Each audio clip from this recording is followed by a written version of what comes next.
हम मीनू झा प्रणाम करै छी समस्त मिथिलावासी के। आइ हम एकटा कृष्ण जन्म बधैया सोहर गाबऽ जा रहल छी।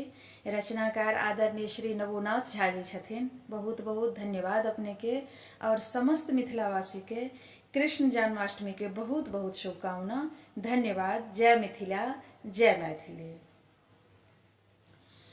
भादव पक्ष अन्हरिया की पुण्य तीर्थ अष्टमी रे, ललनर कृष्ण जन्म लेल कारागार से नगर निशब्द भेल रे। ललनर कृष्ण जन्म लेल कारागार की नगर निशब्द भेल रे।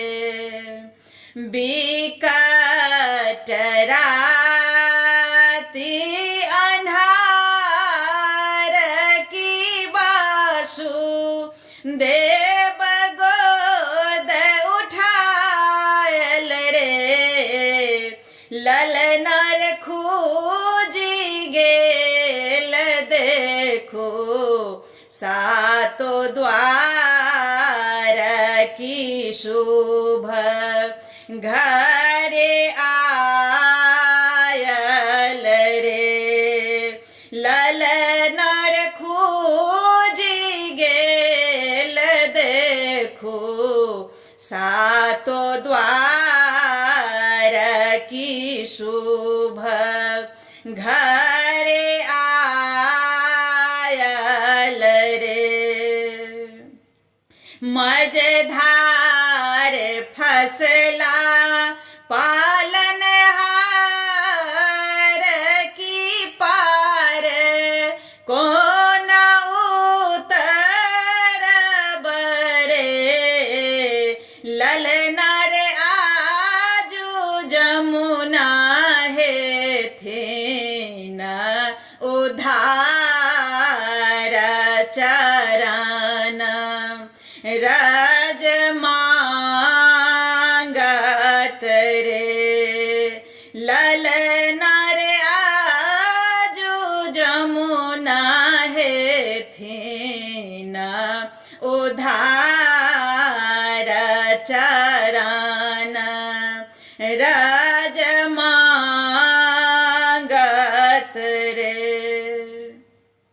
नंद घर बाज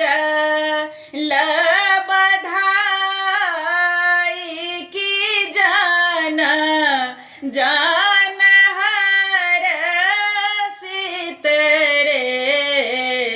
ललनर गृह एला कुंवर कान्हाए की चाहो दिस उत्सव रे। ललनर गृह एला कुंवर कान्हाए की चाहो दिस उत्सव रे। धन भेल नागर गोकुला की धन धन देवकी मैया रे।